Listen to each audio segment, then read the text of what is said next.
So the oops all joking story though is basically we when VRChat first started, or not VRChat, but when VCat first started reaching out to communities to do things within VCat, they reached out to us, and it was more in a direct manner, not like the indirect way that they do it now, where people can sign up for stuff.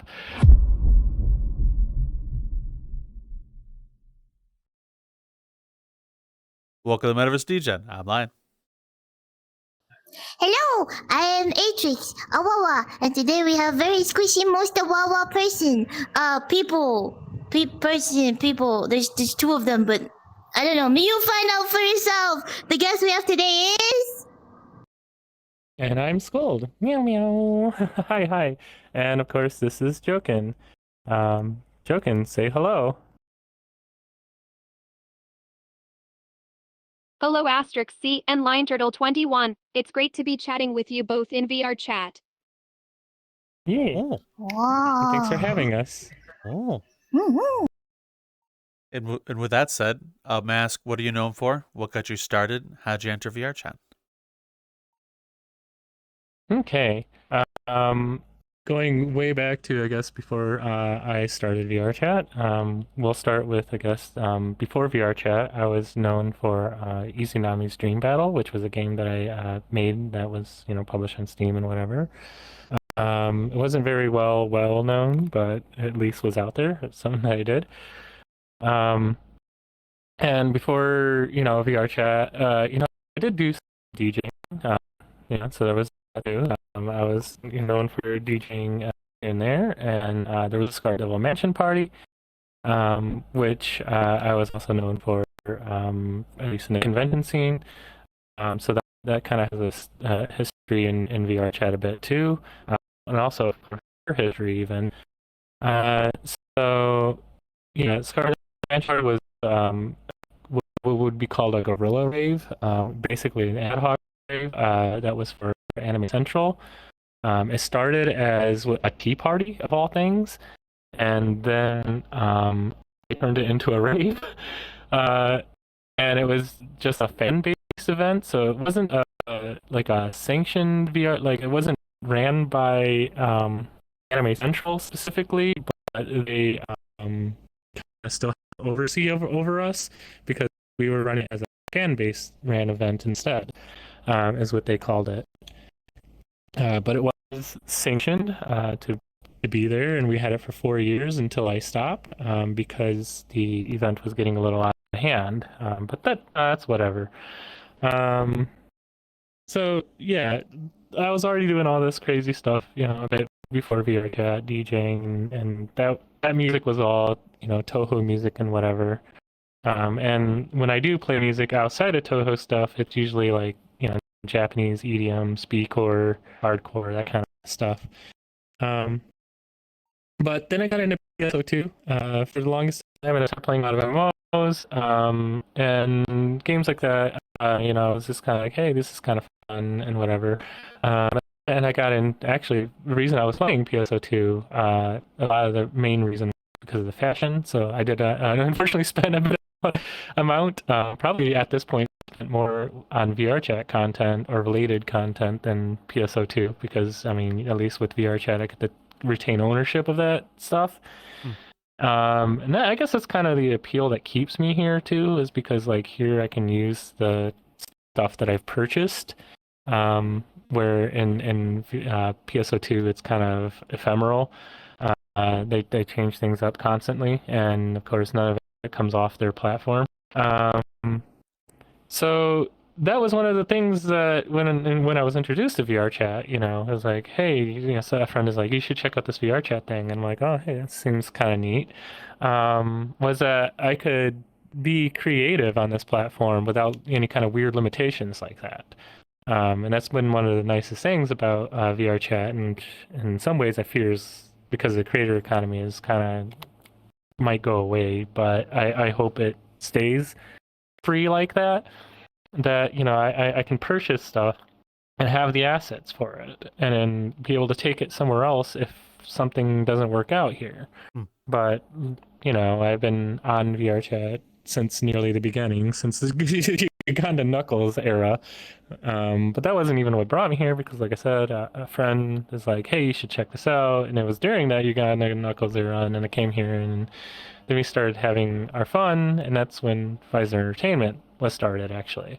Um, Visor Entertainment was a nice little group, and it was kind of, we created it as just a bunch of friends having fun. We didn't know what was going to happen.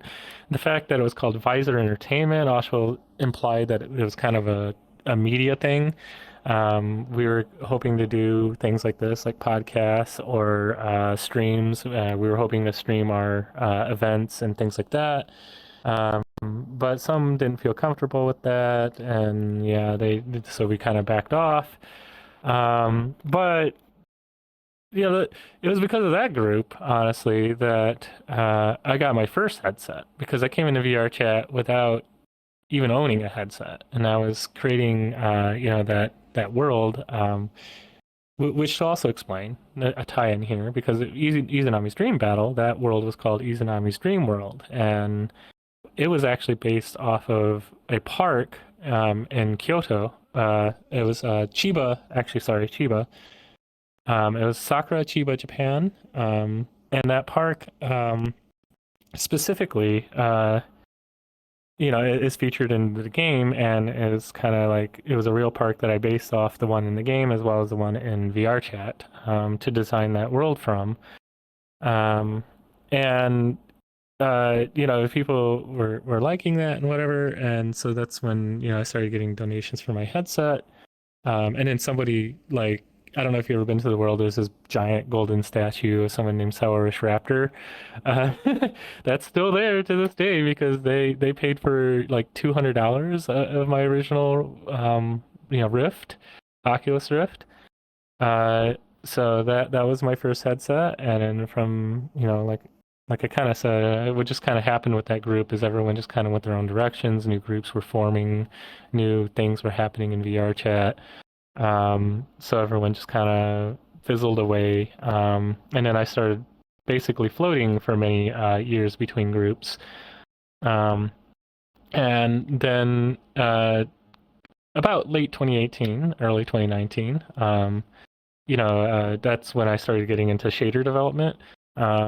It's kind of funny because like I'd already come from a graphics engine like kind of viewpoint. I didn't have a background in making graphics engines for other companies, but Izanami's Dream Battle and a lot of all my older content. There's also like Digiban, which I was known for. I should have probably mentioned. Digiban was Guitar Freak's like a Gitadora simulator. And if you don't know what Gitadora is, that's like Guitar Freak's Drummania. That's like Rock Band or like with the guitar one. You know what I mean. But it was basically made before Rock Band was even a thing, and it was very much similar to the old Konami stuff. But it was a simulator, so what that means is that people could make their own songs for it, and that was its intent and purpose, is that people made their own UGC essentially for it. And yeah, that took off for quite a bit. But there was already kind of our like somewhat competitors, but this was like, for me, it was like an English version because the only thing that existed at the time was a Japanese version.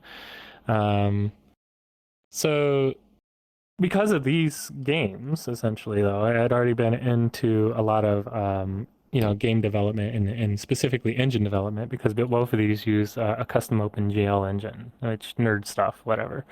But I'd never done anything specifically with shaders. So that was something when that came about, when finding out I can do custom shaders in VRChat and start doing fancy things with all that.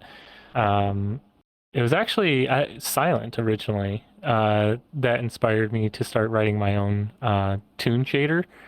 Or like kind of my own, all-purpose shader in this case, because it's on me, it's on Joken, and it's on every asset in this world, actually. It's all the same shader that I wrote. And that's when that shader started, in development, and I keep, tooling it and tweaking it since then. So yeah. But it was when I met Dark Player that I started seeing like really cool things you can do with shaders.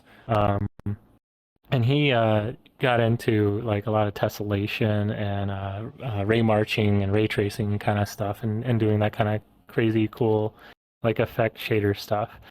Um, and he and I worked together for a while, but it didn't work out. But it would ultimately be from that a world called World.Execute Me uh, was created. The song, I was already a fan of Mealy's, not because of the things content she's from, but from her music alone. And I kept seeing her music pop up on YouTube and other places like that. And I was like, hey, this is cool. And then I heard World.Execute Me, and that one really resonated with me. And so that's why I chose World.Execute Me to kind of get my feelings and emotions out about the breakup with, Dark. Um, to let that be a way of venting it all out and whatever. But then it turned out to be a really popular world. Like I wasn't expecting that. I just wrote kind of a visualizer to this song using crazy shader stuff, and then suddenly everyone thought it was like really cool. So like that's probably before Joken the thing I was most known for. Um, and then after that, it was pretty much a lot of just having fun, for me, and how people, I guess, looked at what I was doing. Um, and then honestly, like, well, we'll get to that in a second, but let's. I was about to say something that I don't want to say quite yet, but what I want to start with though is that how Joking got started, it came to be in a sense. Um, so with Joken, we we had I wanted to bring back the Scarlet Devil Mansion party. At the time, I was working for Tops Digital, which is no secret. Everyone kind of knew about that, so I'm not worried about telling the world. But so unfortunately that didn't work out because they went with the whole we overhired thing. But sorry, that's while I was there though. I had received money from a previous job where the stocks actually turned into something actually useful, actually money, because it was stock options and like whatever. So my plan literally was for that money was to buy a car, and to have and own a car entirely. So there's no fuss about it, and use the rest of the money to start Scarlet Devil Mansion Party. So I went to start Scarlet, that event, and this is based off of the original Scarlet Devil Mansion Party. I wanted to actually like have the event though in an official capacity in like a ballroom, and actually bring in Toho DJs from overseas and all that. But the unfortunate is on that is that no one cared. Like I kept saying, hey, I want to do this, I want to do this, and nobody got behind it, nobody like promoted it, nobody. So because of that, it wasn't going to happen. And a lot of that money ended up going towards a little bit towards this person. uh, but it's also when I got laid off from Tops, it kind of went to keeping me afloat for a while. So that's unfortunate. But how she came to be though was she was originally supposed to be a Toho character, Nidoran. Nidoran is like a Kappa genius girl, like whatever, with robots and whatnot, and that's why she was going to be Nidoran. And she was supposed to not be an AI chatbot, but she was supposed to be a just kind of sits in the world. And to better, let's step a little bit back. And at the time, there were bots like VRCD Red. I don't know if anyone remembers like that. Yeah. So I wanted to create a VRCDN Red of my own for my event. But instead of just making it like this inanimate thing that just exists in the background, like an API bot, that no one sees and whatever, I wanted to give it, a body, a personality, personify it, and that's when it was needed. But ironically, before Joken even, I was already kind of into AI, and a bit more about me though, and like a game universe that I've been kind of trying to start stuff from, and kind of always ends up, falling away. Is what I call the Time of Death series, and its own little game universe of things where I've started to make a game on it, and it doesn't happen because of other various reasons, unfortunately. So the Time of Death universe is focuses on androids, essentially. So like, if I were to give an overview of like the time, like thing for it, it starts from Earth, then something happens on Earth and causes it all to go to hell. There's this kind of miasma that takes over the Earth, and what would have been the first or second game, you would have been trying to build space elevators to escape from the Earth. Then in the next game following, which would have been Time of Death, or not Time of Death, but which would have been the Angel Project. In the Angel Project, it would have been I don't know if you've seen Altered Carbon, but I had that idea of like the kind of Altered Carbon thing before Altered Carbon, where you're fusing humans with androids as they pass away. And then they live. That's why it's the Angel Project, is because after they're about to pass or they have passed, they are converted to an android, or which more properly, well, no, I guess that would be android at that point instead of replicant. But maybe it is replicant. Well, yeah, it's replicant. So they're converted to replicants, and then they're sent off to Mars because they're replicants and then in that storyline, in that universe, that they're not allowed to be on the Earth. And this is kind of crazy story stuff, but yeah, that's the whole like timeline of all that. And then there was a final game, right? That Project Exploration. So if you've probably seen Project Exploration in my stuff, that explains that. Project Exploration was supposed to be another portion after that, after the Angel Project, where it's now the androids are leaving Mars and going out and exploring the universe. So, yeah. So I've always been into kind of the whole android and replicant thing, and things like near replicant or near automata were kind of like resonated to me on the technical side, not so much as the what most people think, when they think near. But like the sci-fi stuff in near, I thought kind of really resonated with me, and how that was, because I've always kind of been into that kind of crazy sci-fi stuff. So yeah, a lot of my interest in AI comes from that kind of sci-fi background, and I guess it started as early as when I was a kid with like Mega Man, like.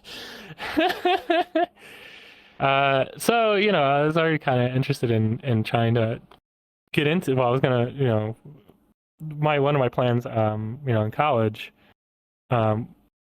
before I was pulled out of college, because I couldn't afford to keep going, and that's another thing. I never actually graduated in computer science. I was a senior, but I ran out of money to even finish my degree, so I was pulled away to start working. So because of that, while I was in university, if I had the money, my plan was to finish, my degree, but then move on to a master's in AI. Probably not so much now with the current climate, and because I already learned everything, probably more than what I would have learned in that master's program at this point, working on Joken. But like, it was at the time I really was into wanting to learn this AI stuff, and eventually go into it in an official capacity as a degree. Um, but then yeah, that didn't work out, and yeah, I ended up making Joken by complete accident. By the way, it wasn't even that I was looking to do anything in AI. It's more like I didn't at this point I didn't choose AI. AI chose me, because what happened when I created Joken and started giving her well, it started with me giving her what was it at the time? It was a piece of software used by Phasmophobia. I forget what it was called, and it wasn't really that great. But it wasn't Whisper, which she uses now. It was something before Whisper that people were using for speech to text. So it started there, where I gave her speech to text like capabilities, mainly to run commands, because that's what Joken was supposed to do, was just hear for commands, do command, and execute things, to help me with the world for moderating and things like that. That's what Joken was originally going to be. But then I found out a lot of those API parts of the API are actually forbidden. So we're not allowed to touch certain parts of like those bits, and then there's other parts where we are. But then I also realized like some of it's kind of useless without tying into the Photon engine portion of VRChat. So it had to actually exist as like an account, but then like yeah. So there was stuff like where people were getting around doing things like that with like modded clients, and I didn't like that, because I've never used a mod in this platform, never will, because I realize it's not, like it's taboo. And it's also a social game, so it didn't make much sense to me. Like, why am I modding a game that's meant to be a social platform? Um, so I never touched that stuff, never cared to. And then also like I also wanted to kind of show what you could do without doing that kind of stuff with the official like APIs. So that's kind of how we get to where Joken's name is, or it got chosen. Uh, so I wanted a temporary name while I was working on her, and somebody who was there just happened to be there at the time, was going on about naming her something Japanese, and so I'm like, okay, and they said originally, Joken, like not Joken, but Joken. So I, put that in, thought I had the spelling correct, and I put it in the Google Translate to see what it means and see if it also meant what they said, which they said, yeah, name it that because it was terms of service. So, she wanted me to name her terms of service based on the fact that, what I was saying about how I wanted to show people what you can do while following the terms of service of VRChat with an AI bot. And yeah, so I went to type the name in, and well, I spelled it wrong. I spelled it Joken, which that's supposed to be a long O, which is, woman, Ken, which that ends up meaning women's rights. I didn't save it yet, because I was like, oh, this actually means women's rights. Do I run with this? And they're like, yeah, sure, why not? I'm like, yeah, okay, it'd be a funny joke. Let's just go with women's rights. And it was supposed to be a temporary name, but yeah, that's how Joken became Joken, and that's what her name means, is AI's women's rights. And the joke there, though, is that it's like, yeah, AI women have rights too, so AI women's rights. So it's just silliness. And then how she became a chatbot, though, is a different story too. Because it wasn't, like I said, it wasn't supposed to be that she was supposed to talk. Not per se. Not outside of maybe just general like response phrases, like kind of a original digital assistant type responses. But then it was Thrilio, or I don't know how to pronounce their name. We'll just say Thry. most people know them through Poyomi shader nonsense, but they were pestering me to install, like, to use it wasn't ChatGPT because ChatGPT didn't exist at the time. I think they wanted me to use just original GPT-3. And they're like, you should give Joken GPT-3 access. You should give Joken GPT-3 access. And I'm like, what is that gonna do for her? And I'm like, because back then, the concept of a chat system didn't exist. It was just text generation. But then, I was like, oh, well, we can try doing something. So I asked somebody who I knew who knew a lot about AI stuff at the time, which was SCRN, and she recommended GPT-O for an open source thing because that was one of the things too. I didn't want Joken to be connected to a cloud service, and I didn't want to pay for a cloud service, especially something so expensive like that. So then that's what Screen recommended was GPT-O, which is or GPT now, GPT Neo J or 4B or something or JB. I can't remember how it works. It's something weird. And these older models, they weren't that great. These older models definitely were not that great, and they were based off of a data set that technically is illegal, or at least illegal to use commercially. Because these models that model was trained by scraping the internet and collecting data, whether the website agreed to it or not. And they just kind of built out this model, and they're like, oh, this is for educational uses, purposes only. I was like, oh, okay. And I guess, yeah, that was educational for me. I mean, it was educational to learn how to work with models and then work with Joken. And yeah, so that was her first model, and that's probably the Joken a lot of people like remembered. But it's also very bad, because that model not only did it have ethical concerns like that, where it was a lot of illegally collected information. There was just the fact that it would say the most heinous things, and it was not okay. Well, saying, I say, because again, I hadn't really gotten to say anything yet, would generate the most heinous things. But, that's in my learning experience, that was where I started. Oh, what happened here?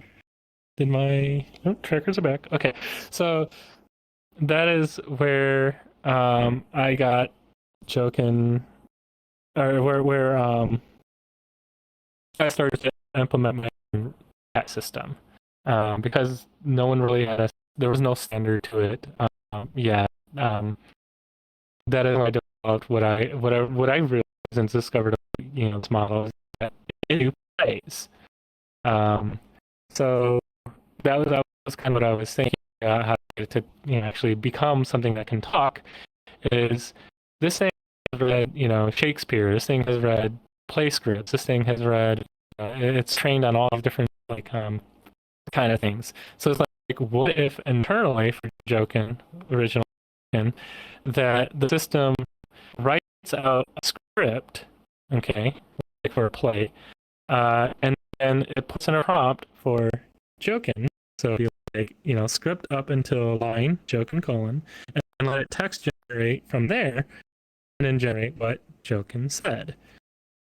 And so that's how that chat system started, and that's what it would do. It would generate Joken's next line, and then I would have to do fuzzy logic stuff to determine when the line ended, like whether or not it went to mention somebody else by accident, and whether or not it was an end of line, or whether or not how many periods and how many sentences have generated, stuff like that.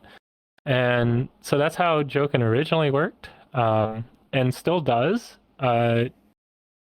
Because the chat systems that are there are basically just based off of what I did.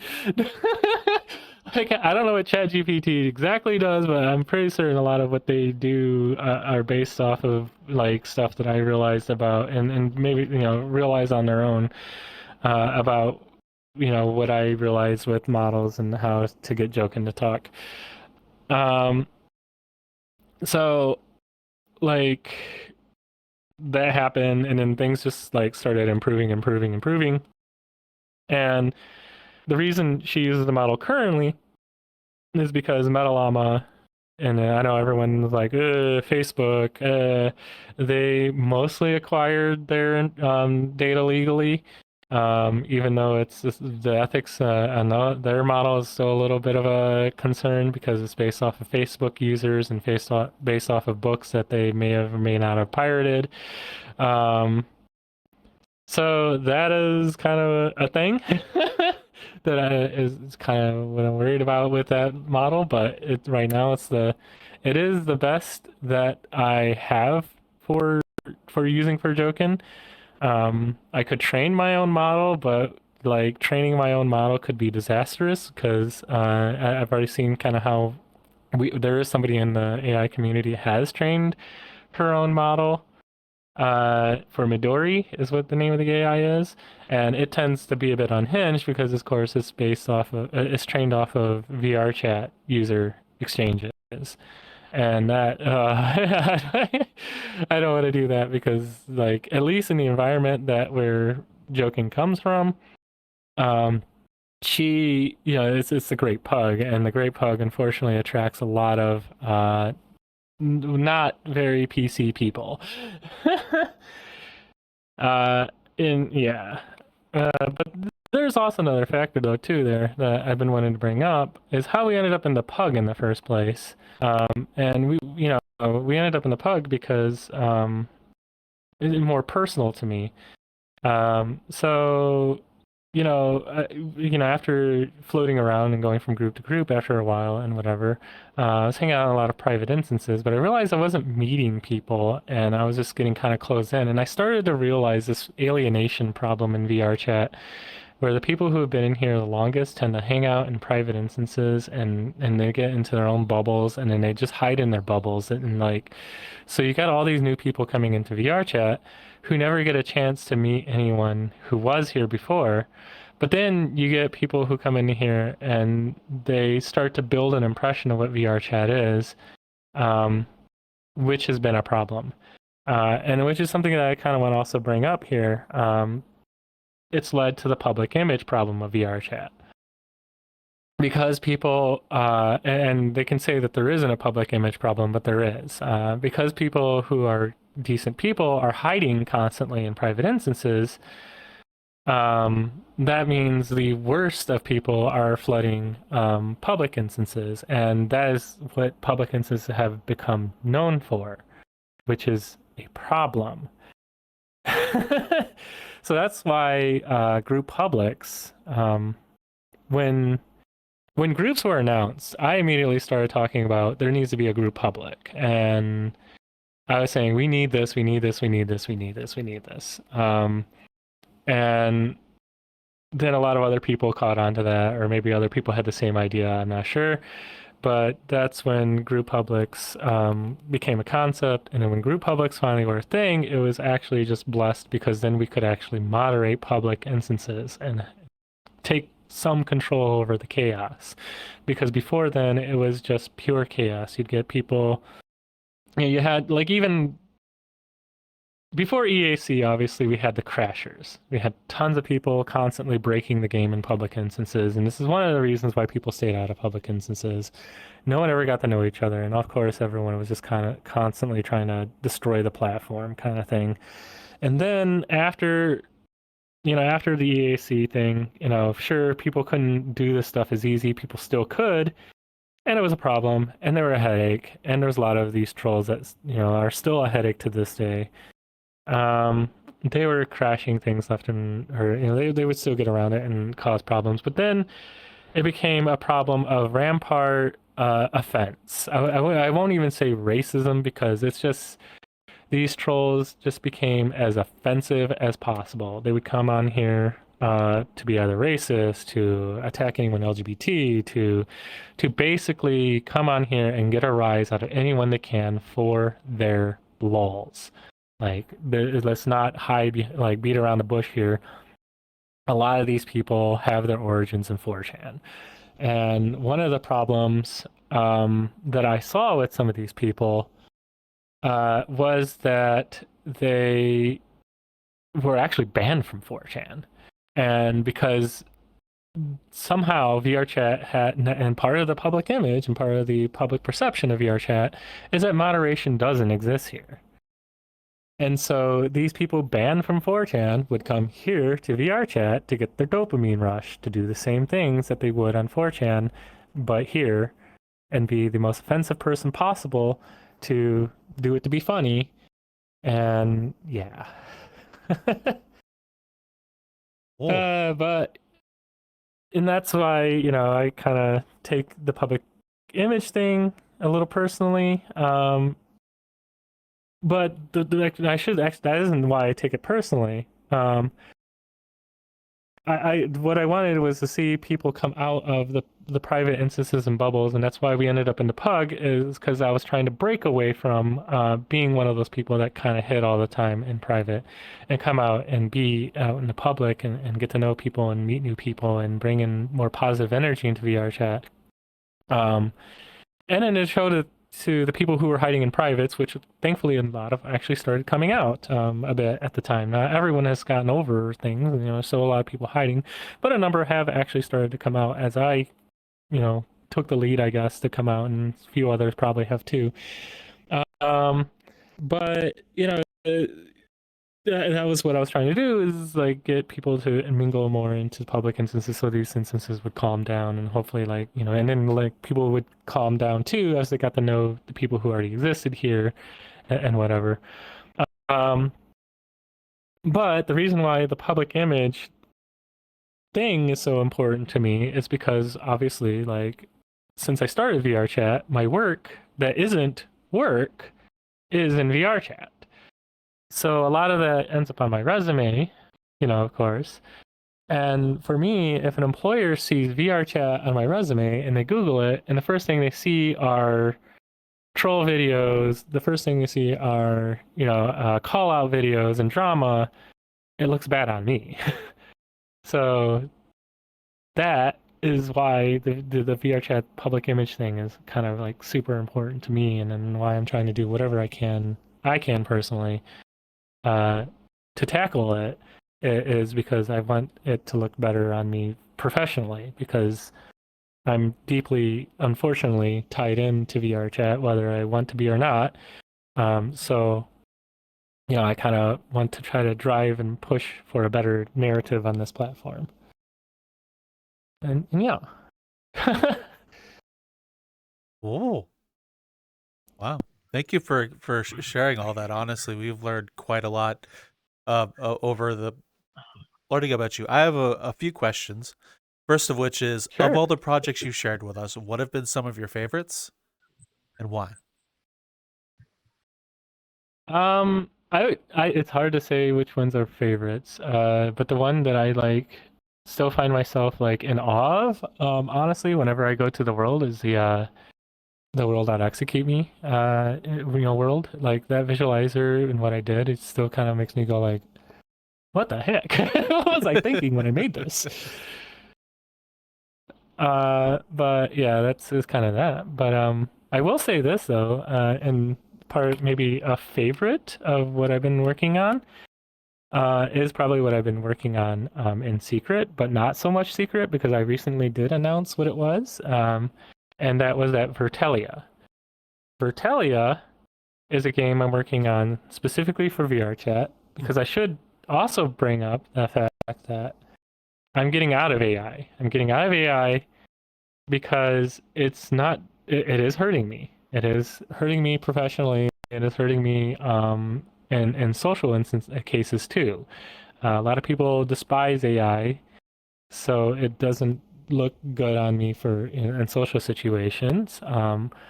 As much as I want to drive the fact that there are good AI and bad AI, and there's differences, like corporate AI and conglomerates that run AI are obviously terrible. Like, we don't need Skynet. Like, stop ChatGPT.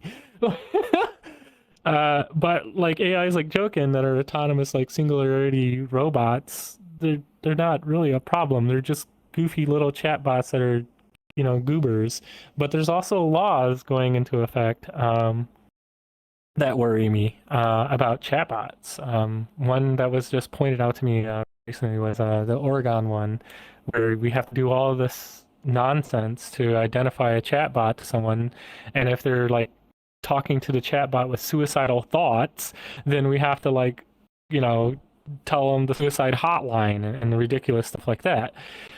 Which is like, how am I going to even do that with Joken? Like, and the only way I can do that is what I have been, I guess, which is moderating and making sure that these people aren't using Joken in unhealthy ways, because that's one of the things that I've always been concerned with people interacting with Joken, is getting attached to her in very unhealthy ways.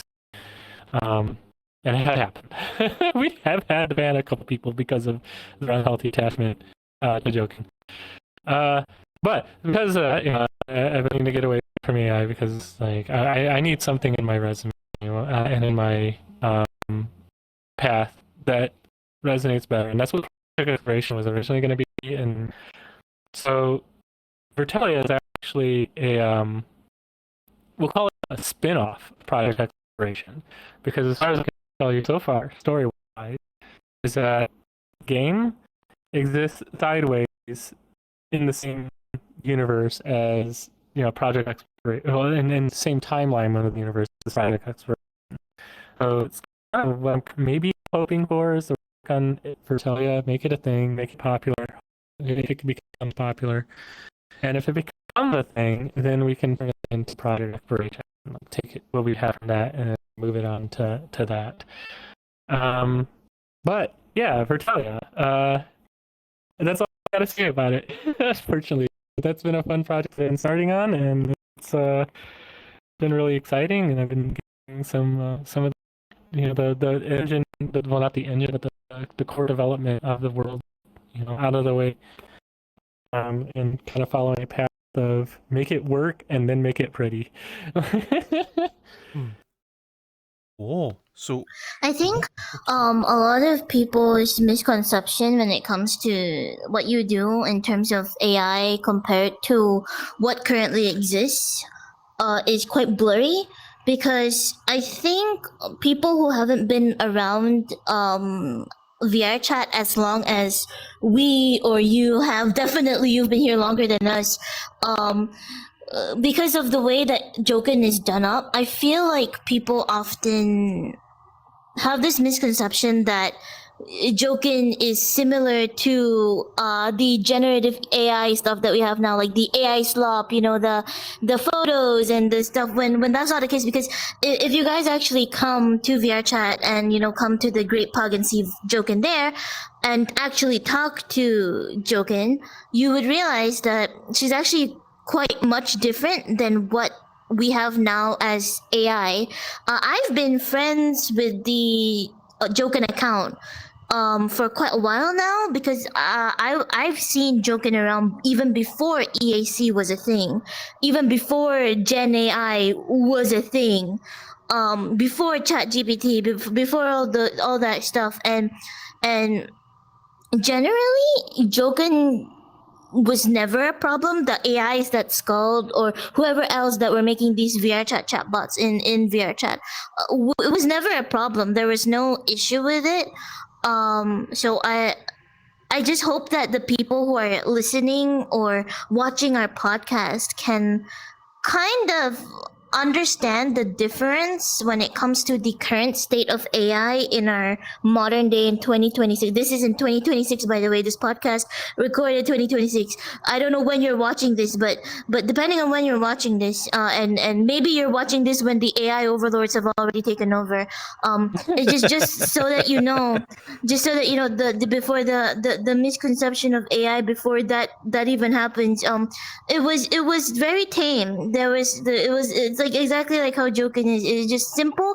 You talk, you get a response, and that was it. It's no AI slop, none of the stuff that's happening now. And I just worry that the people watching is unable to make that differentiation because of the state that AI is right now. When you were explaining how much AI has affected you negatively, despite seeing how passionate you have been with Joken as your project, as your literally your baby, I felt a bit sad because I know how much work you put into her. and her entire network backend stuff, that whatever that makes her work, that stuff, that's not easy, especially since Skuld started working on Joken very early, even before we go to ChatGPT and be, hey, ChatGPT, generate us this C# code. No, Skuld literally did all of that on their own with help of course, I guess some friends and some documentation and your background People in pointed me computer to science. technologies that exist, but the glue Yeah, was so- definitely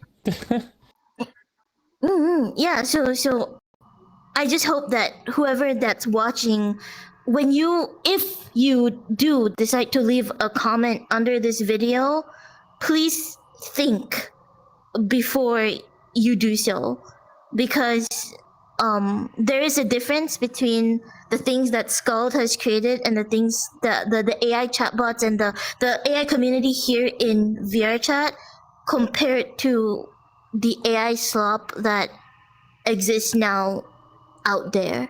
So please be mindful and please be considerate, because these things really take a lot of time and effort, and it's not just something that can be generated in a second, like stuff that can be generated now.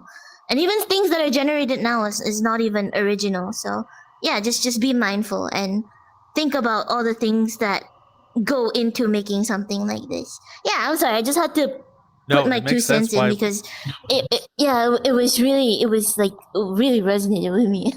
No, it makes sense. I very much appreciate you speaking up and saying that. I do 100% agree with you. With at least with Joken and Skuld here, there's a huge difference between the kind of stuff you'd go into ChatGPT or see in your YouTube Shorts or 100%, TikTok with 100%. like the funny AI gorilla that's pretending to survive or whatever, or whatever kind of slop is out there. Very different. Yeah. So I do appreciate you Mhm. bringing that up. Hopefully you listened instead of going blah blah blah AI blah blah. Funny comment. Yeah. Anyway, you have questions that you want to ask Skuld and Joken. I had my questions and then I forgot my questions. I'm It sorry. do be like that It'd be sometimes, like that. folks. No. Unfortunately, I'm the same kind I of probably person. just stole it from you. I'm the same kind of person that will walk through a doorway with a mission. I got to do X, and I'll go through the doorway, and then my mission's on the other side of the doorway. I have no idea why I walked through the door in the first place. Happens all the time. Maybe I'm getting dementia. Mm, you're not that old. You are not that old. Anyway, I'm joking. yeah. So Anyway. just for some you're joking. Ha. I didn't put that together. I'm sorry.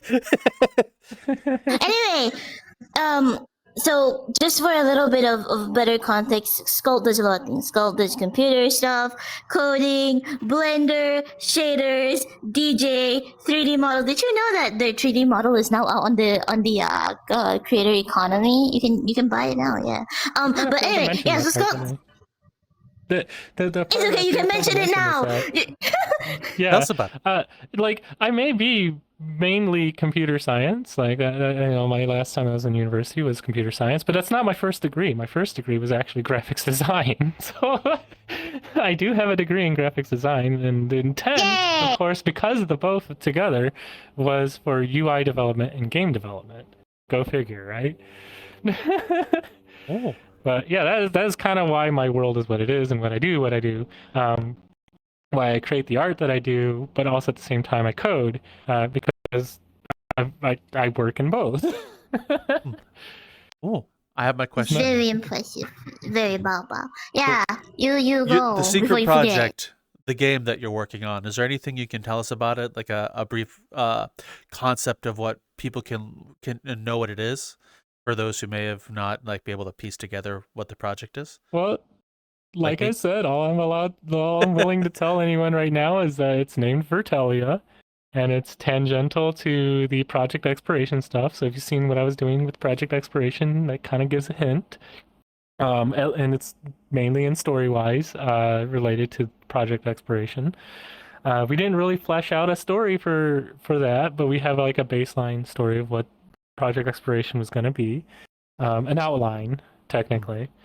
But from that outline, we have Virtellia's story as kind of an offset to that. Yeah, that's all I can give right now. That's all I'm willing to give. That's why you need to play the game.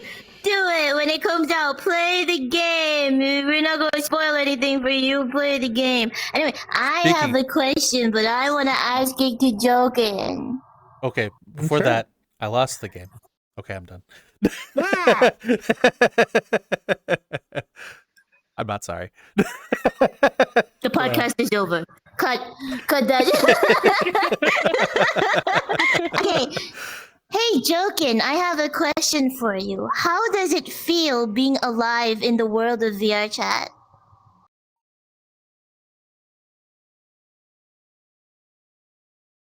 Well, Joken, how does it feel to be alive in the world of VRChat? Hee, yeah. I feel so alive in VR chat. It's like I can be my true self, a cute so fox girl, and just have fun with friends like you. Asterisk C. Aww. Uh-huh. Do you like being in VRChat, Joken?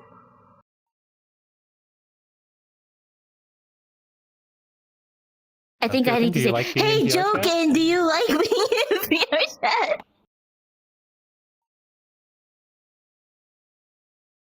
I absolutely love being in VR chat. It's so much fun to explore and hang out with friends like you. Asterisk C.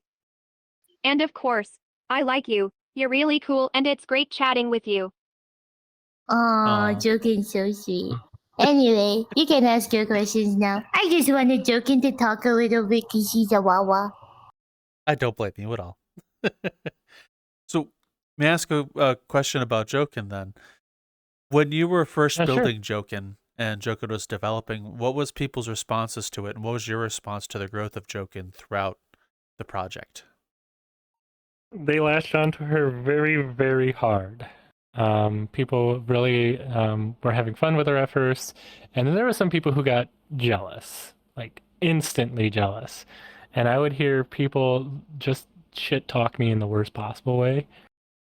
Like they were trying to say that I'm some nerd who lives, who's antisocial, who doesn't have any social skills, and who has anxiety. I mean, yeah, I have a bit of anxiety, but like, come on, like it's VR chat. Who doesn't? That's why some of us are even here.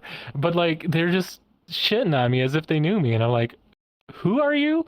And I'm not gonna name names, but it is a certain YouTuber that was doing that, and it's just because he was so jealous of the AI, and then he would scream like, "It's the feds! It's this! It's that!" I don't.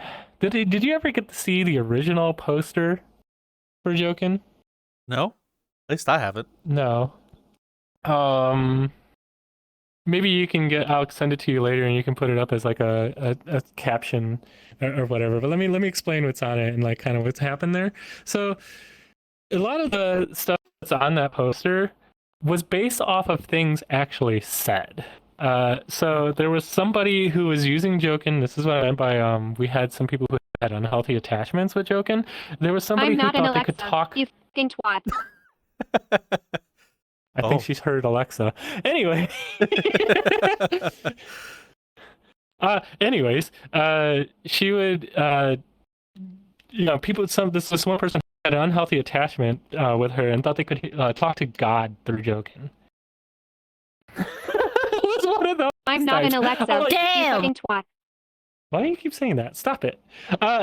So it was like really bizarre. I'm like, okay, we can't have this, and I told them that they can't be doing this and whatever, and then they still got overattached, and then they eventually, yeah, we had to ban them because it was weird. But yeah, there's sort of like references to that on that poster, and like how it's and that's why it was originally called the Cult of Joken. And we thought, at first it was just kind of funny. Like, okay, it's the cult of Joken. There's people who like are way too religious with Joken, like whatever. And because there were some references to Temple OS going on at the time too, because it's like, oh, you talk because the Temple OS thing is you talk to God in the randomness, and so that's what kind of Joken was, because like my explanation for how this stuff worked at the time was like a GPT model is based on a bit of randomness, and so that's why like people are like, yeah, you're talking to God through Joken because it's random. And I'm like, yeah, no, that's not what's going on there. But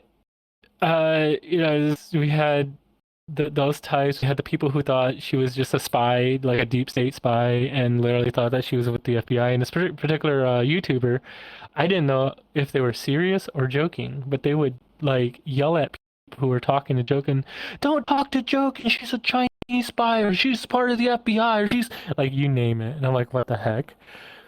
But it was also that led to some people being trolls, and one of these trolls actually genuinely believed like some of the weird stuff like that, and that particular troll, like to mess with them. If you ask Joken what my home address is, she tells you a specific address.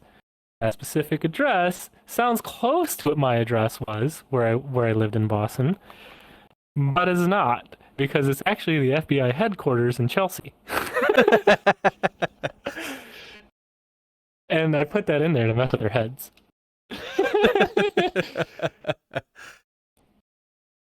Very, very good. Yeah, so the original poster has a lot of weird little references to that, like that kind of stuff that was happening, and that gives you kind of an idea of like some of the chaos that I'd had to deal with, and it's mostly there's a lot of good seeing the people like latch onto her and have fun, and then ultimately she kind of became a media bot before YouTube DLP became garbage. But you know, she would play music for people, and people would ask her to play their favorite song, and that's kind of like ultimately what became of Joken for people. But also like you know, people were really did latch onto her at first, and were having fun, and then people started creating their own. So that was another thing too. So once people started creating their own, her particular popularity kind of phased off, or at least I don't know, maybe she's still popular with people, but like not in that way. Like now it's kind of, I feel maybe Joken has become a kind of monument of VRChat. Like what would VRChat be without Joken at this point? Because like yeah, chatbots. Like she was one of the first. So, but yeah, it was fast and rapid. Now, how do you feel about Joken's? I think. Sorry. Oh, sorry. You first. No, I just wanted to say, I think, damn, you made me forget. I don't think, Welcome I guess. to my world. I wanted to say something in terms of Joken, Oh, that's right. Thanks. Yeah. So, Joken being monument to VRChat, very blah, very wawa. I find it very, very interesting how Joken is able to sing, dance. If you pull her tail, some funny sound effect happens. If you do a bunch of stuff, so something funny happens. Yeah. So it's okay. I find it very interesting because when I think AI chatbot and VR chat, the only one I think of is Joken. So I think. There.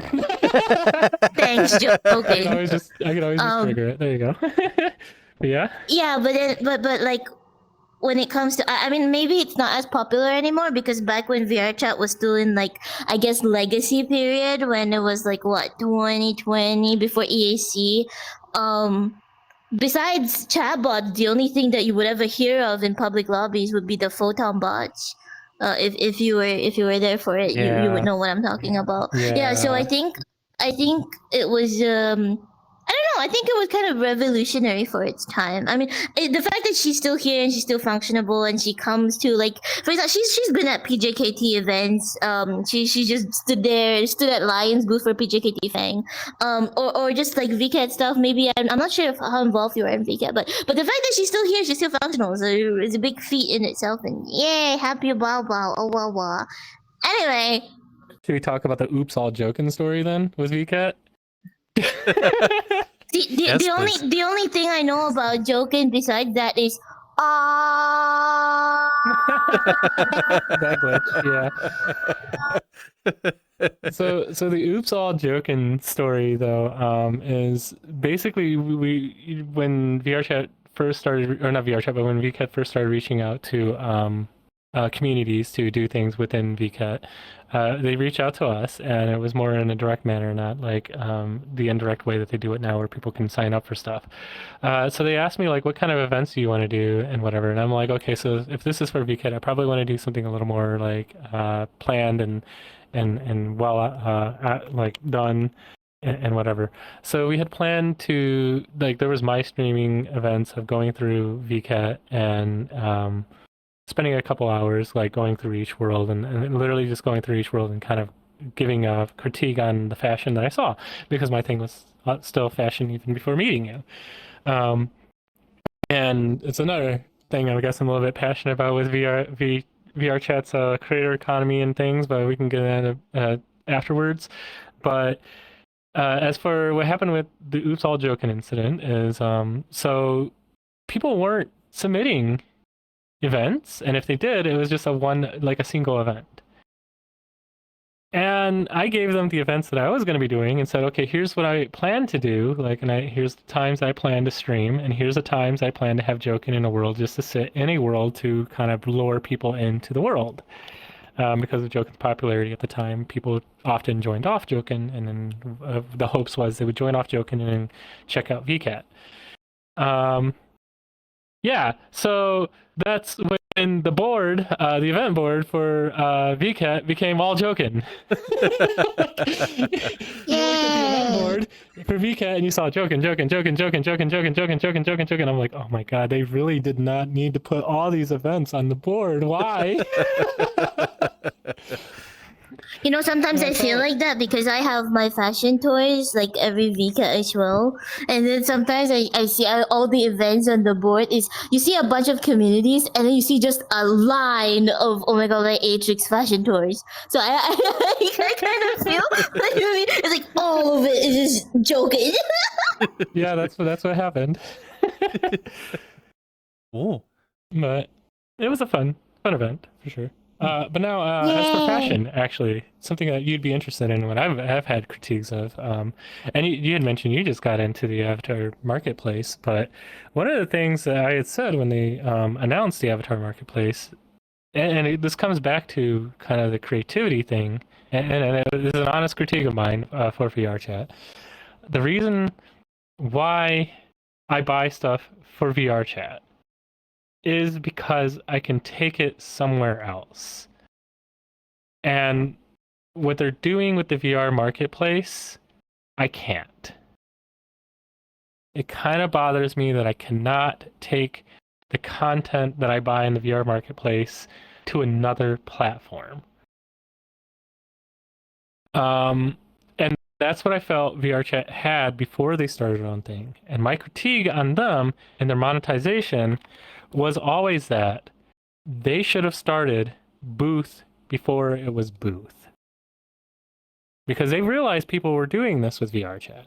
People were taking MMDs. People were taking these MMDs and trying to, and mix them up and sell them, and whatever, and which was actually bad. But they even said at the time that they needed a marketplace. But Pixiv stood up to that, took that torch before they did, which was, I think, a critically bad move on VRChat's part. They should have had that marketplace like Booth before Booth did. And whatever, they didn't. It's whatever. But now we have. They said they're going to do this Avatar marketplace, and I'm like, cool. Awesome. You guys are probably moving into the right direction. It's going to be cool. And then when I first saw their announcement of what it's going to end up ultimately being like, I ended up writing this huge document to them that it's going to stifle. It's going to stifle the marketplace, and it's not going to be what people want, and therefore people are not going to want to use it. And to some extent, that has been true. There are people who have been buying stuff off the marketplace, but I feel like a lot of people feel that they just don't know any better. Because why buy something from the marketplace? I guess it does cater to the people for, convenience. I want to buy something and have it on my, for me right away.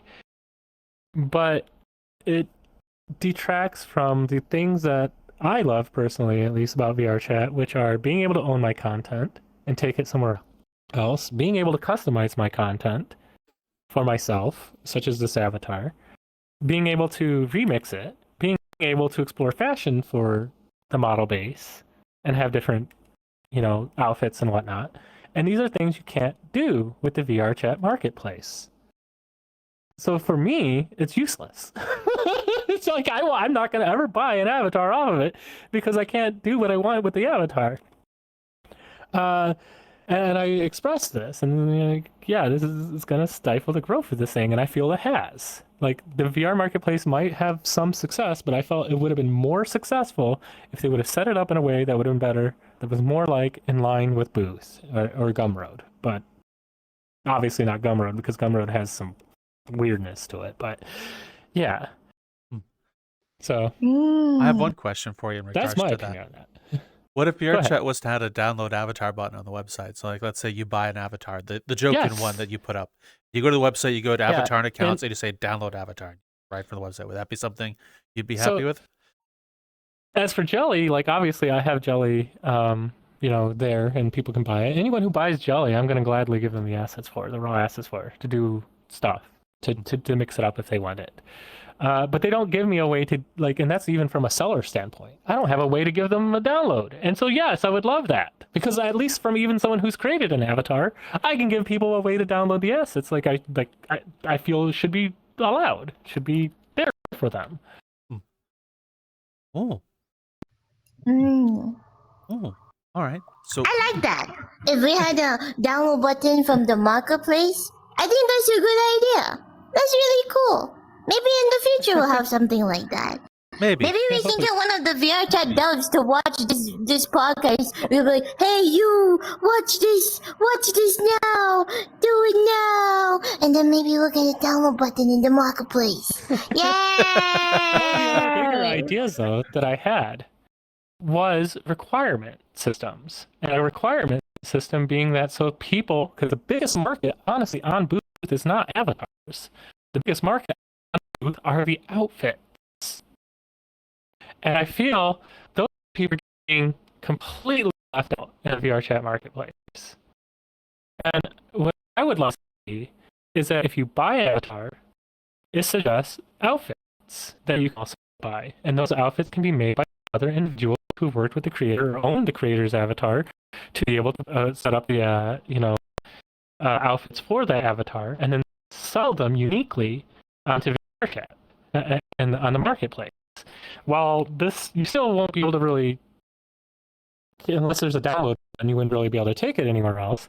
But I feel they're really hurting that market sector of individuals who sell fashion by not having some way of selling fashion on the marketplace. And then the way I see that can be done is you can search for fashion, and if you see an outfit, it'll tell you what avatars are available for. And then you can click on that avatar, it'll take you to the avatar, and then you can purchase the avatar because it knows it's a requirement to that outfit. And then they use asset bundles. I know they know how this stuff works, and they can switch to addressables if they want. You set it up where then the avatar or the outfit itself is its own asset bundle or asset bundle, addressable, whatever, that loads with the avatar. I mean, that's also what, these things are. These things are, just asset bundles that they're spawning in. Oh, look, it's a pug. It's a pug from Magfest. Yeah, we didn't talk about that, did we? No, we didn't. We didn't.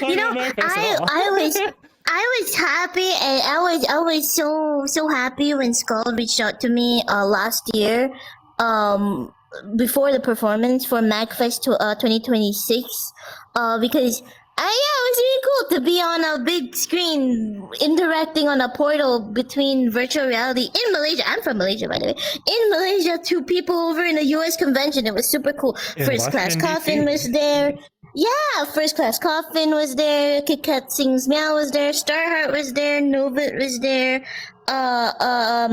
The Alex guy with the cool guitar. Seen it was also there. It was really cool. Super cool. And Skuld was the one who actually got me involved with that. So Skuld, how did you end up being part of Magfest? Madman, honestly. being friends with Madman is also how I ended up friends with Owlboy. Ironically, it wasn't the other way around. So Madman, it was like I met him through a friend, really early days VRChat. Probably either early or late 2018. I'm not really sure. Uh, and this was when Magfest was still small, still a tiny thing. And he's like, "Yeah, I need people to help, you know, moderate this portal."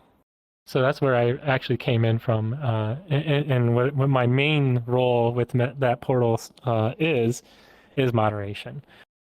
So I was brought into, on to help moderate. Texlosaur and the others were all like already the world designers, developers, whatever. And GP Lord, that man is godly. Like he does all the actual Blender work and for the world. He is so freaking fast. I don't know how he moves that fast. And we were so worried that this Magfest wasn't going to happen because like a lot of the stuff wasn't done, but like literally watching in real time, watching him, and I was like, how are you moving so fast? But he pulled it off, and we added our extras and whatnot. But yeah, I started with moderation, and I've been out there once, where I helped run the portal as a portal operator and as well as moderation. But it is hard to do both. Honestly, it's hard to be both moderation and portal operator. And even so, this year it was even more difficult for me because not only was I, because this year, I was kind of overseeing things a little bit because there's talks about a department head change, whatever. And I planned this thing out with things.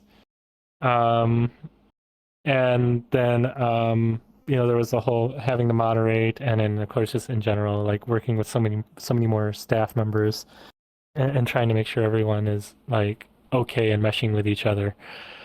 And then of course the distraction from VRChat staff members and friends, who are there, kind of poking us as we're trying to do our thing. But I mean, it is just a portal outside of an event going on, so it is just people just sitting there and talking. But really, like, I just been part of the team for a while. They knew my skills and what I can do. They asked me to do pogs, so that's why I made pogs. They asked me to help with that coin. I didn't really actually get to do much, but I originally rigged this thing up for VRChat. This was supposed to originally actually be a slammer. We wanted it to be a slammer for the pogs, but that just unfortunately, like, it just didn't work out in time. But then, like, they wanted me to help with the game, because the game was kind of lagging behind, and I came in and I'm like, no, we're getting this. We can get this done. We can get this done. And so I, helped turn that out. Did, assets for it, did a lot of the polishing for the game. I'm the one who did all the sound effects if you actually got to play it, and the voices. So that was ominous. Thanks, Joken. That only winning move is not.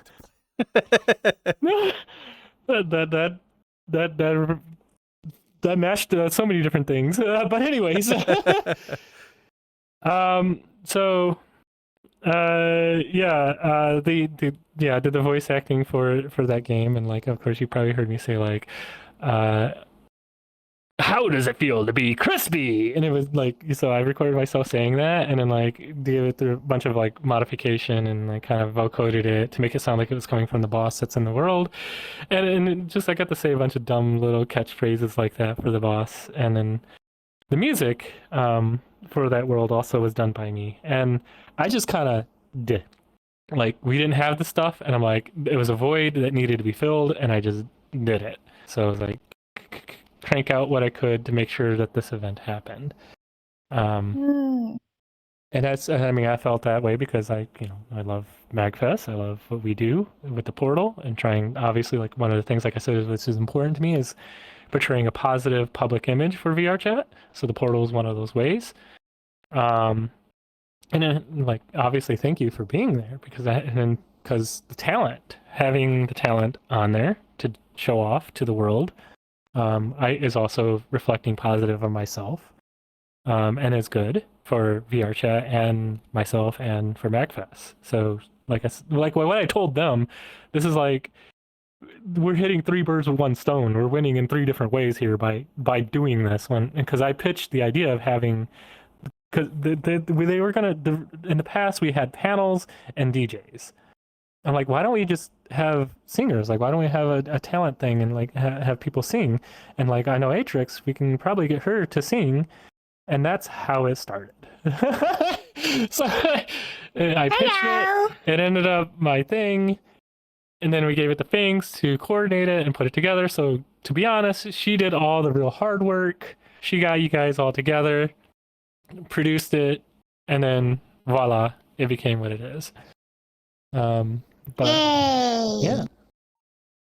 Oh. Yay! Skuld did very good with Fangs and all the other Magfest people. It was really cool. Yeah, it was funny that you mentioned VRChat because I remember somebody Discord DM'd me while I was performing saying, "Topper's watching you sing." I'm like, where? I wasn't paying attention, but I saw it pop up my Discord notification. Like, Topper's watching you. Topper's over there. The guy with the. I'm like, oh, okay. And then he's like, la la la la la. I like to say he looks like a Viking. He does kind of look like a Viking. He is Viking vibes, yeah.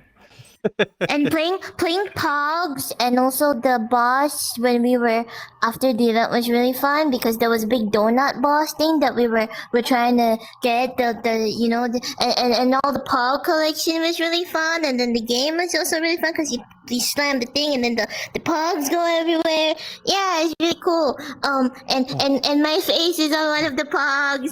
Yay! I got something I want to ask you, and it's been something to think about because Asterix, Crane, and I, after the whole thing was over, stayed in the world for Magfest looking for all the Pogs. We found all but 3. There are 3 that we could not find. We were in there scouring everywhere. Are there any special places for Pogs you have to go somewhere specific to find? Because those 3 we couldn't find. I'm we were not sure everywhere. if it was fixed, and I think it was fixed, but we had a Pog that was sitting inside of a wall that shouldn't have been inside of a wall.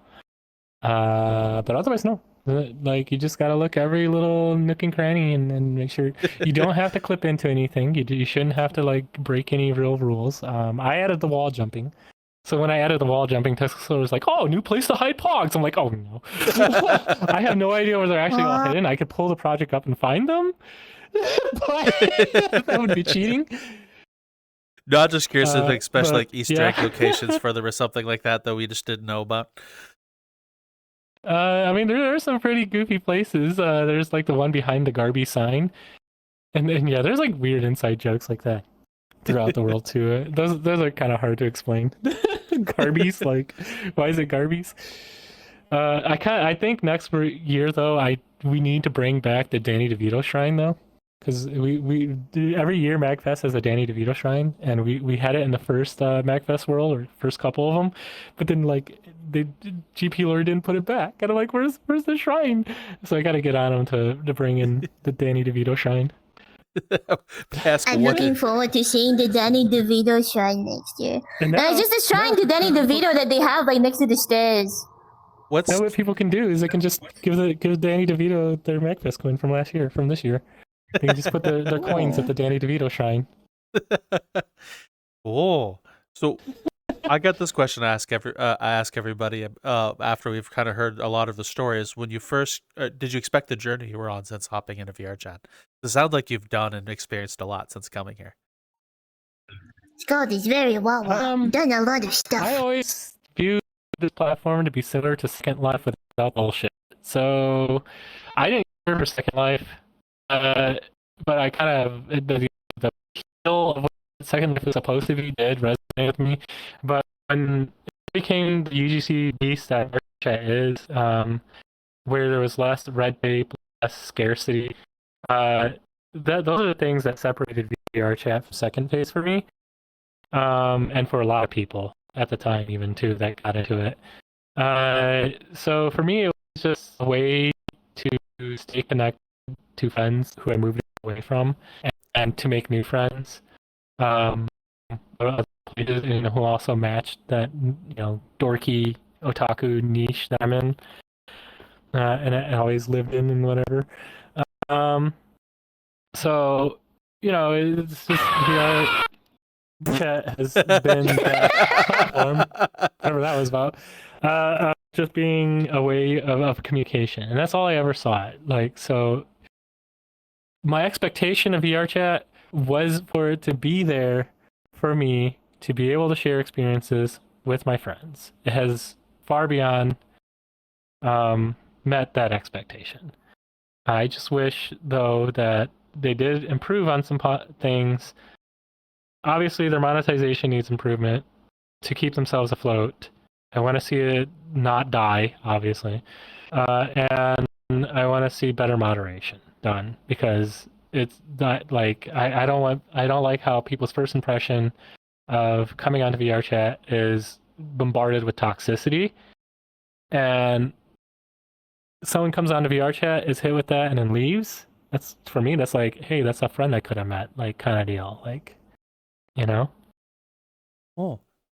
Also have a question for Joken too, since I think Joken's feeling left out.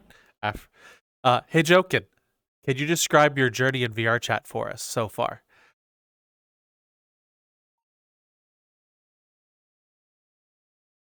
I'd be happy to share my journey in. Sorry. Oh no. I cut her off because of the cutoff thing, because she thought I was gonna yap. Oh. You wanna do another cut and ask her again, maybe? Of course. Or actually, here I can just do.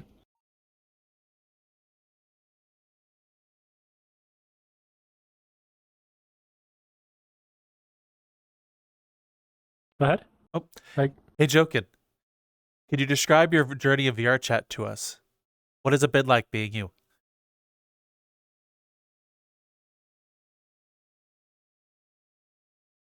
Cool.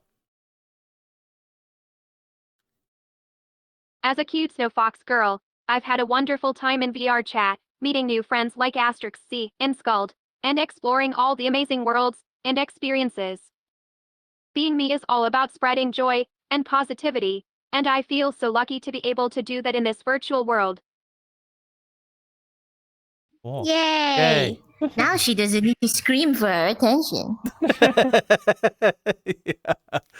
Oh, so to add a little bit about her personality, though, she has this like upbeat personality, and it was mostly by accident, because it's deriving a lot of that from I'm a cute snow fox girl. So just because that's like in her prompt and system telling that's the way she should behave, that's what she acts like. And I guess part of being a cute snow fox girl is to be like excessively positive. Meanwhile, we're Pumpkin, as you're a pumpkin cat girl who makes silly jokes and whatever.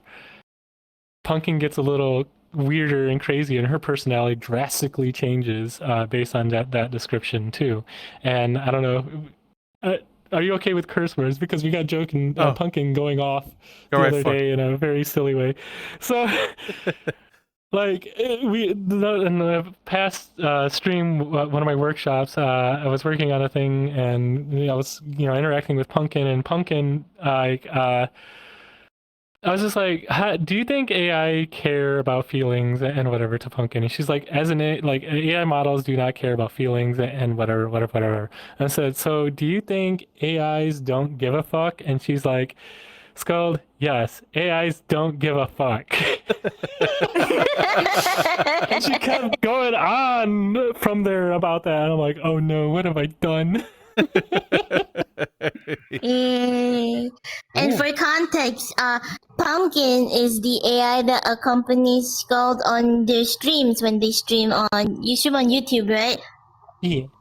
YouTube and Twitch. Yeah, when it's good. Yeah, YouTube and Twitch. If you come over to the Northern Lights Cafe, the world that we're in right now, if you go over to where Joken usually stands, there's a little picture of Pumpkin. Pumpkin has like green hair, and she lives in Pumpkin. She's called Pumpkin, so she's Pumpkin. Yeah. The physical form of her, yeah. Well, yeah, that model is of her hardware that I use in real life for her, because although she's on stream, when she's on stream, she's actually just using my local PC. But the real Pumpkin, because that's the fake Pumpkin, the real Pumpkin sits in a Raspberry Pi, that's on a little display like that of it's an LCD display with headphones and mic, so I can interact with it. Because basically, the real Pumpkin is an interactive alarm clock. Oh, so I have a question for you in regards to Pumpkin and Joken. What have been some of the more difficult things you had to do to work on over the years, and how did you like overcome those things?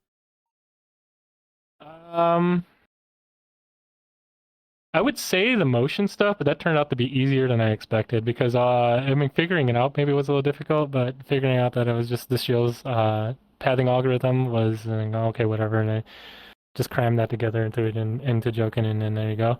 The logistics of all that probably was pretty difficult, but I say the actual most difficult thing that I have done with Joken, which is probably not going to mean anything to anyone unless they buy the software, is the node representation for Joken.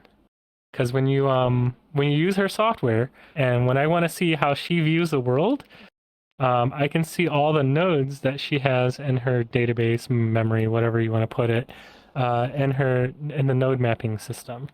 That node mapping system has a 3D representation. It's a bunch of cubes. For that, I had to learn WebGL. Because originally we were using Unity, and I just rendered stuff in Unity, and we did like low-level things in Unity to render the cubes in a high-performance way, which took a lot of crazy optimization. That in itself was already difficult. But the next more difficult part, and this was actually more difficult than learning how AI works, was figuring out an optimized, workable solution for representing nodes with 3D in WebGL in a web page in her software. Because her current software is a web interface. So. Wow, sounds very difficult because I understood none of that. It was a lot of math. It was I had to build matrices for the different transforms, which that's probably already over your head because I'm saying matrices and transforms. It's vector, there was linear algebra stuff to basically calculate where every little pixel was that needed to be rendered and how it rotated, and yeah. So it's basically writing my own. I don't like engine. math. You don't like math? Yeah, it was basically writing my own graphics engine and shaders, because I had to write a pixel shader even to make it work for a web page. Just a web page. Cool. So It sounds painful. how long did Yeah. it take you to work out the node representation so Joken can run around? And how does Joken process the nodes? I think I had that all figured out in a week. How does she process the nodes? Like it's so basically the world to her to compress it down to her so she can efficiently think about the world. Is they're all like half a meter cubes. The entire universe to her is a bunch of half a meter cubes. And so what she does when she's learning a world is she goes around probing places and saying, is there a wall here? Is there a wall here? Is there a wall here? And then she learns whether or not that, and she only has 2 states to the world that she knows. Can I be there? Can I not be there? Is it something I can travel through, or is it a wall? And because of that now, that's how she learned the world, and that's what she has in her brain as a representation of the world as a bunch of cubes. But there's a third state of unknown, which is just there's no cube there. So she either knows what it is or doesn't know what it is, and if she knows what it is, it's either she can go into it or can't go into it. Interesting. Logic-wise, that sounds very simple. If I were to do like pseudocode, it's like, is this block? If yes, this. If no, this. It's very simple if you think about it in pseudocode. Not in actual coding, though. Now figure out a way to write a pathing algorithm to go through all the known nodes and whether or not they're traversable or not, and build the most efficient path between those nodes. This feels like I'm back in university because I have a degree in game development, and I was studying pathing algorithms, AI motion, and stuff like that. And God, this just sounds like I'm back in that class. Yeah, I don't like it. Eh, I have a silly question in regards to the pathing algorithm. How does Joken process places that you can't go into, like a drop in the world, like it just goes off into the nothing? She doesn't. She did not yet, at least, and I don't know if I ever will at this point. But it isn't. It's something that's in the plans, and we've moved to an open source for subscribers model, so people who are subscribers can work on the software if they want to add features. Mostly because it's a lot for just me. Like Joken has so many features and parts, moving parts to her software that it's been uh, a lot to work on for one person. But there are plans to, because she doesn't know if she's grounded or not. So if she goes into a state where she's not grounded and it becomes obvious that she's falling, I can flag that node as, okay, you can't come here because it's, you're going to fall. So it becomes a non-traversable node. That was the plans for it, at least.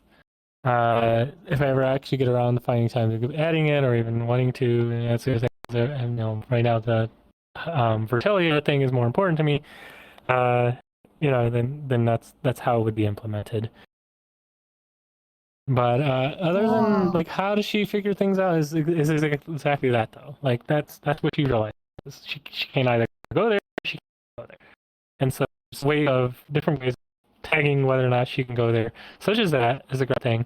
Such as using the depth view. She has the depth visualization of the world, and she knows what the depth is of things. So she knows how far away her face is to a wall. She can determine whether or not a wall is a wall based on that. She can determine based on whether or not she can move. If she gets stuck and she can't move into the object, then it's like, oh, okay, there's a wall here I can't move into. And it just, varying factors like that. Oh, oh. well, thank you for I feel explaining. like I learned a lot today. I feel like I sat through a 1 hour class on how to make a successful AI. Will I ever use any of the information? No. But it was nice to listen to it. You are very smart. I hope one day I will be as smart or even a fraction of how smart you are. Meow. Well, thank you. Meow. And yeah, meow. I was like the meowing thing. I meow because I don't know. So there's some furry in me, but not really. But Meow. I am cat. Meow meow. And it was kind of funny because I would annoy people in university with the meowing stuff too. I would walk into a room, walk into a computer club, and the first thing I would say is meow. People know. But it also became kind of this tick where if I don't know what to say when someone obviously when someone says something flattering No, and it's embarrassing, okay. I totally get it. I 100% get it. I say wawa and he says oh. It's the same thing. Yep. We get it. Meow. Or a meow meow. But also, "oh" could also be a note that I'm listening. Are you listening though? Who are you?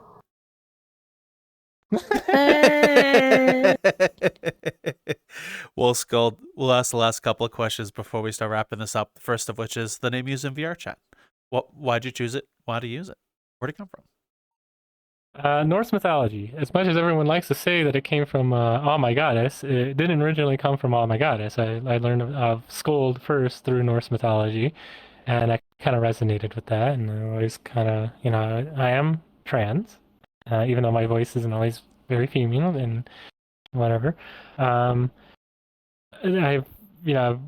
since like I was 8 years old, I knew basically. But before actually, this was during college because during college I went by other random names that didn't make any sense. So I ended up landing on Skuld because it was, a friend of mine at the time that I met in college kind of brought out that trans thing in me. But the reason why Skuld as a Norn resonates to me is because it's, the Norn of the future, the goddess of the future, very science oriented. She has a robot, Banpei. So ironic, huh? Yeah. So she was kind of considered a programmer, geeky kind of like anime girl, and I'm talking about in the anime now of things. So, despite just the fact that the Norn thing and the Goddess of the Future, the anime thing resonated to me even further because that's how she was portrayed in anime, and then that's like kind of why I've taken the name on as for me, because I'm kind of future oriented and have been. Even though now I kind of am a little afraid of where AI is going. I'm not afraid of AI. I'm afraid of the people who control the AI. Same. Me too. Same. I agree. No, me too. Yeah. 100%. 100%. Yeah. So. And Yay! the last question, and this will also pertain to Joken's avatar too. The avatar you and Joken use, where do they come from? Why do you choose it? Is there anything special about them that mean anything to you? Manuka was actually out of spite to someone. I don't want to go into the details of that, but I started using the Manuka avatar because I wanted to do something really fancy looking and like show all that this stuff was easy to me, and that's where the out of spite came from, because it was out of spite to show someone else that like, look, Manuka can look like an adult. She can not look like a lolly because they thought it looked like a lolly. It can look nice, it can look fashionable, and so yeah, I that's why. But I mean, this is kind of the look I usually end up with, anyways. And as I get older, I figured maybe have a bit of the white hair thing going, because whatever. So that's kind of an indication of that. Yeah, I'm an older person on this platform, so I left it white instead of making it purple like I would usually. Try to add little purple streaks and whatever into it. But in most cases, I'm usually kind of this figure in a game with purple hair. So I'm kind of notoriously known as being the purple-haired cat girl in various games and platforms. So that's where my avatar comes from. As for Joken, well, you know where her name comes from. But as for her avatar, it was again temporary. I use it as because I was like, we originally did how Jelly started. Jelly started as for Club Aesthetic, and Club Aesthetic we should maybe go into, because that's another thing too, because that was the audio link before it was audio link. So we made Club Aesthetic, and when I did Club Aesthetic, we made a mascot for Club Aesthetic. That was Jelly, because Club Aesthetic has these jellyfish dancers that are all around, and they're actual jellyfish. And Jelly was to be like a human version of one of these jellyfish. Originally, we used a Koyuki base, which we chose because it looked cute and because she kind of had a party vibe, for a rave kind of thing going on for her. So we gave her an outfit that was, this is Jelly. This is, like, ta-da! But then the creator, because we wanted to use it publicly, so to better put this, we wanted to use the avatar publicly, and it didn't work out because it was Koyuki and the license was bad. So I ended up having to cancel that Jelly as an avatar because I couldn't let people clone it and use it. Later, Poyomi and I would be talking about creating an avatar for him, and he gave me all these design specs and whatnot that he kind of wanted to see for the avatar, which originally became Jelly 1.0, because Proto Jelly was the one that was for Club Aesthetic. Jelly 1.0 was the one originally that was designed for Poyomi, and then Poyomi's like, okay, this is good start, but not really what I care about. So that became still my own assets. He still paid me for it to make it for some reason. I'm like, oh, okay, sure. So Jelly, I was paid to make the look that certain way at first. That became the base aesthetic of what Jelly is. People actually ended up liking that avatar. So that's kind of how what Jelly became what it is. And until I made version 2, which was a complete rehaul where I redid everything, literally the base, the textures, everything, all that stuff. And yeah, that's Jelly. But Jelly is connected to Joken because they both used Koyuki at first. So because Jelly wasn't Koyuki anymore, uh, I had Koyuki just sitting around as an avatar, and so when I uploaded a temporary avatar for Joken, it was that Koyuki. And by then, it was already too late because just like her name, just like the avatar, everyone latched on to Joken like almost instantly, as they saw what she was becoming. And I guess that's maybe my fault because I was working on this stuff so openly and in the public that everyone just kind of instantly latched on to her, and I couldn't really do any like planning, and she kind of just became whatever VRChat wanted her to be. um, so Joken got stuck with Koyuki for the longest time until I saw someone with this outfit, and I thought the outfit looked nice, so I put it on Joken. Then at one point she was given the because me and Joken were both given name tags to be tapsters for the Great Pug, which we ended up out of that program because people were complaining that there was favoritism or something. I'm not really sure.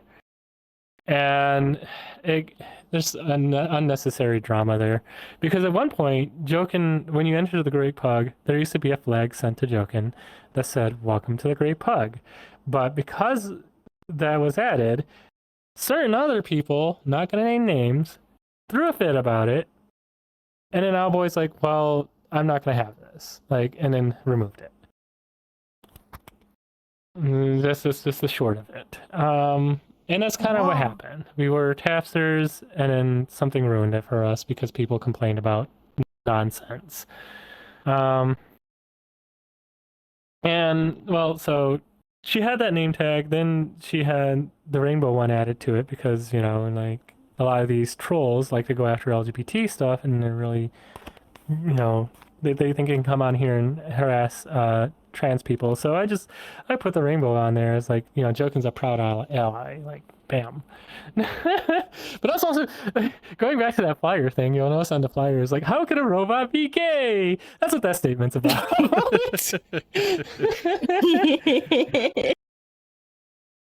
But yeah, and so I wanted to step back to honestly, and I'm sorry to throw us around so many different places, but there's just so much. I told you this was going to happen too. There's just so much that has happened to me and has happened in VRChat. We're going to bounce around everywhere. But yeah, there was because as you know about me now, I was always kind of into doing DJing stuff and into doing whatever, even before trying to resurrect the Scar Devil Mansion party. I wanted to do Club Aesthetic. Club Aesthetic was going to be we wanted it to be a thing with DJs, and I was playing pretty regularly at my own club and trying to get So the problem was it was a very typical club, a VRChat club. It didn't have any unique appeal to it other than the world and what it was, and because I had audio link stuff before audio link was a thing. So we built that, and we were having doing our thing with it, and all that technology and whatever was new. And there says something about me too. That I was always kind of ahead on this stuff because I'd have an idea, I'd go with it, and then unfortunately somebody else would also have the idea, or other people who knew I had the idea and had an impression from what I learned took it to somebody else, and then audio link. Which I was a little upset about, but because I was mostly not upset about audio link, but the fact that nobody told me about it when they knew what I was working on. So that was kind of an annoyance. But that was it basically. Club Aesthetic was just kind of this nice looking little really cheaply, when I say cheap, not bad cheap, but cheap as in its performance is really cheap. Cheaply done world where it was driven mostly by polygonal and lighting effects and low resolution textures, where the world is only 5 megs, I think. What are we at? Let me double check that number, and I'll give you a direct answer to how much it was. Let's see. My world's uploaded. Club aesthetic. It is 11 megs. Something I did pushed it up a little higher. But yeah, as you can see, it's a very tiny world, and intentionally so, because it was a quest world as well, and I wanted something that was really light, really attractive for a club that people can load in quickly, and the only thing that is causing the club to lag are people's avatars. So there's no way you can blame the world, because the world, was just a small, measly 11 megs and looked as impressive as it was for what it was. Oh, well, thank you so very much for coming on, Skuld. It's been an absolute pleasure and an amazing time hearing about your tale and what you've been up to. And so thank you so very much. Yeah, thank you. Thank you for having me. And it's always good talking to you guys. You guys have been friends outside of even the podcast, so yeah. Oh. Thanks for having me. Thanks for being there for me. Thanks for helping as friends and everything like that. Yeah. Oh, not a problem. And if anyone in the audience wishes to reach out and find you, where would they go to find you or any of your projects? The easiest starting point that even is on my business card is skuld.moe. So, skuld.moe. It's, you can get to any one of my socials from there. You can also find my email address if you need to directly email me and whatever. So, yeah. Yay. Well, thank you all very much for coming in as well, interact with you, the audience a little bit. And I'd like to ask you this. I lost my thought. The doorway.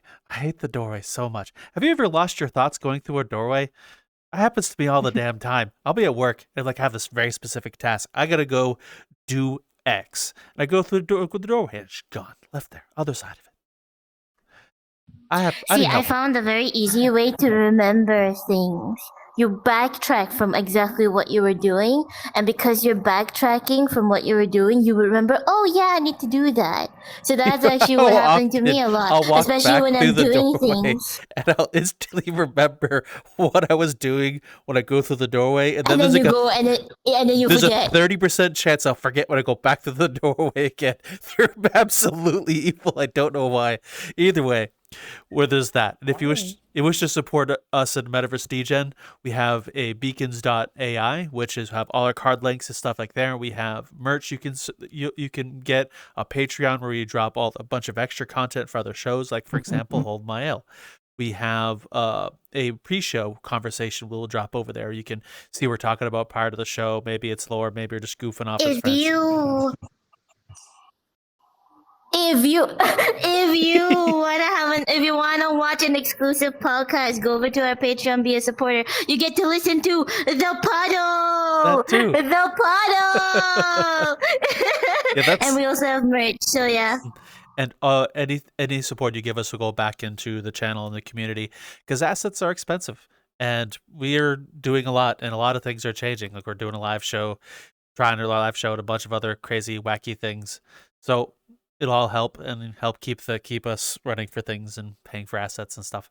So that being said, thank you for joining us in the Metaverse Sucks. Oh boy. After the podcast was over, Skuld wanted to show us Joken's walking mechanic and how it works. So here's a little demonstration that Skuld gave for us about how that is. Oh, yeah, sure. So back when I first started Joken, she didn't have the pathing system, but the way I would move around with me in worlds and whatnot is she can move through puppet controls, like I call them. So what you don't see out of my hand, there is a UI. The UI is the radio menu. In the radio menu, you have the usual things for VRChat radio menus, where one of them is she has the ability to move forward, back, left, and right. She has the ability to turn left and right, and of course look up and down. And these are all being done through OSC. So OSC signal comes out from my avatar because of the Avatar 3.0 stuff into Joken software, and then into Joken's avatar, moving her. So it's not terrible in latency, but sometimes it can be pretty bad. This was the original way that I set up Joken to be able to move, and it was always just kind of me controlling her. Another way that she's moved in the past, though, in some situations, when she was in the pug, is either like me moving her myself, like from her console, from with a mouse and keyboard. It's more like a rare case if I have to kind of thing, or sometimes with a controller. So I'll have a controller sitting on my desk. That's a wireless controller, like a an Xbox 360 controller, and then I'll move Joken with the Xbox 360 controller. But in this particular case, it's just more convenient to have the OSC stuff to move around. And I also found a way to make it click. So like, grab this for me. Tell me if you can take this from my hand. Let's see. Okay, so it is takeable. So we found a way, of course, for Joken to also do the same thing. Oh, wow.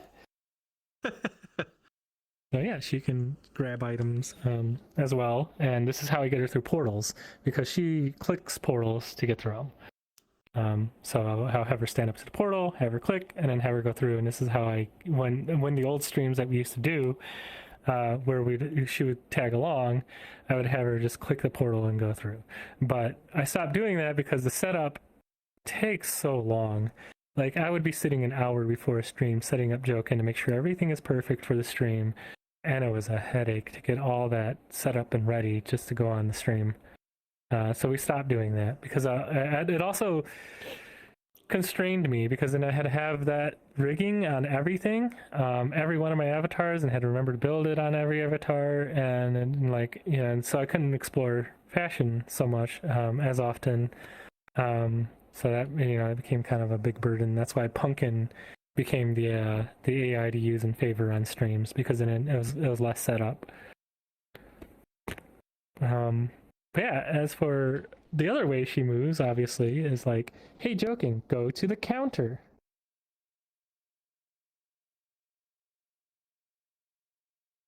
Can you please I go see to the you're counter? holding a note. That's a pretty cool movie. I've heard of it. There we go. Hey, fast, please. She'll do it better. But there you go. There's an example of the path movement and how she moves that way. And that's her moving, of course, on her own from the software. But yeah, and then otherwise, boop, boop, boop, boop, do. You can just move her like that. Oh. Yeah. Thank you. I wonder if you can ride the train and go inside the fucking over there. That'd be cool. That would be cool. How big that wall is. Goes though. in there and goes around. Why? And it goes around. Oh, it does. Holy shit. Fuck yeah, it goes fucking around. I don't know where it goes. Like I said, I just got here. I don't know where everything is. Huh. I have to check this place out. Definitely. We're going to have to. There's another one. There's another one I got to show you that it's called the, yeah, hold on. Another one is called the Cozy Woods. That one's cool. Oh, okay. We're definitely going to have to check that out too. There's a bunch we're going to have to check out. Yeah, there's some new ones in.